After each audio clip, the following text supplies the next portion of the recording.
ایرو بیسیاکی آزار 10,026 گلو جبو چه ام به روژه شاد بن جبو چه ده 21 آزار دو ام درد کون قاده نوروزه و ام آگره نوروزه و دخن و ام دیلانه و دگرن و درخسن و سلوگانان ده بیجن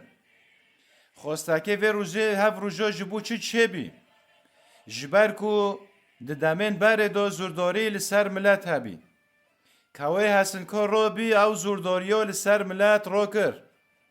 او ظالمنان کشتن سری ظالمون براند و را بی ملت جشتری ظالمون و حسین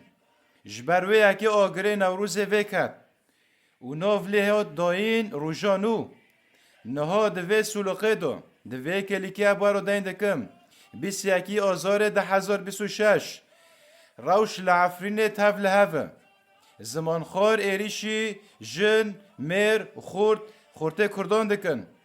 تجاوز یعنی ایریشی کردان دکن اف یک شنابه کانی کوی هستن کار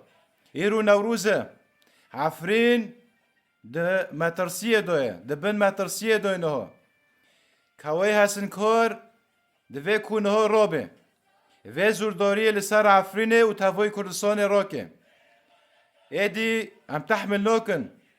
جیان به وانا را چنابه هفنا نجبو جیانه بدنه کتنه هفنا جبو کوهرن جعنه بدنه کتنه جبروی اکه وک کوای حسن کار او زورداری را کر نها حالی حاضر کوای حسن کار دوی کدر کوی میدانه زورداری هیا